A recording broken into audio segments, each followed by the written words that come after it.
第一小锅米线，每一碗老板娘亲自煮，全炭火煮的，我第一次见，太屌！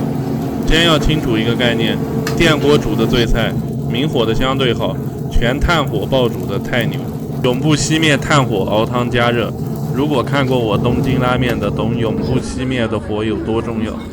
再看看我为什么把它定义为云南昆明第一小锅米线的客观因素，完全不谈主观口味。排队1小时起步，能达到热度的及格线。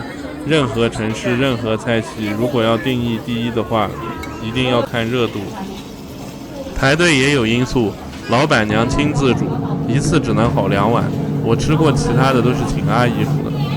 在出品认真度超过昆明90%热度高的小锅米线，那些都是请打工的阿姨随便煮。也是20年老店，无连锁店，这也符合第一的及格线。纯鲜肉在店内加工，不是工厂半成品。昆明大部分都不是鲜肉，都是腌制肉。我说的是连锁店，没说你家楼下的小店。全中国米线类，云南的米线是最新鲜的，但吃多泡的米线的外地人吃不来，容易断。那些水泡的米粉完全都不容易断的。我刚开始以为点外卖不用排队是个 bug， 才发现外卖吃的跟现场是不一样的火，是小炉子煮出来的，完全不一样。它的这个火已经超越100%的电了。如果你是不懂吃的，那你没办法理解火影响对菜的味道特别大。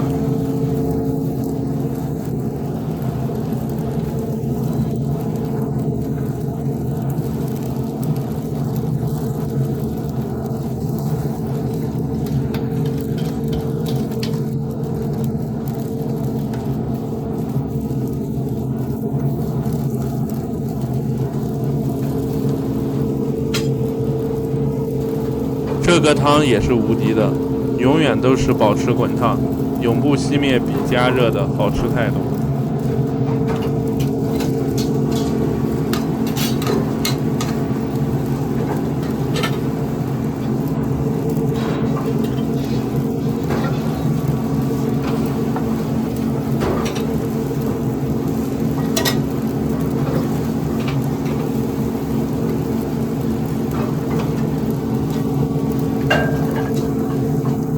我没见过生意火爆的店，老板亲自给你煮的，基本都是请阿姨随便煮。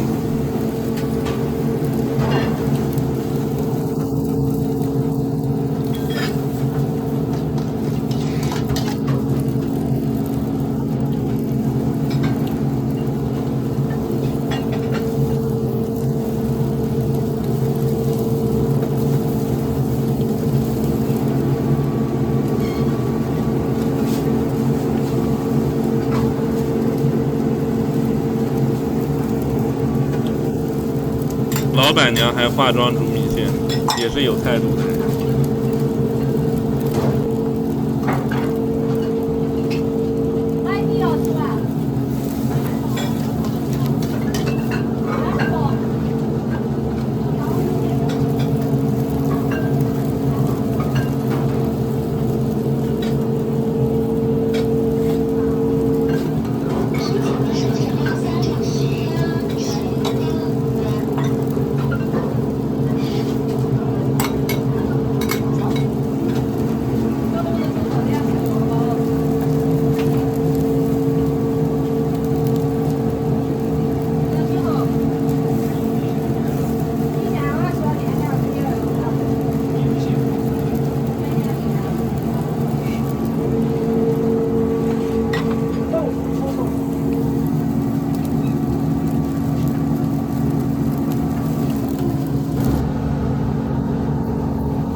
小锅米线加焖肉加臭豆腐，我选择的细米线，可能要被骂吃粗的才正宗。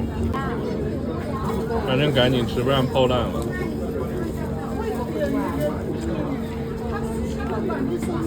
吃多那种水泡保质期长的米粉，我都有点吃不惯只有10几个小时保质期的米线了。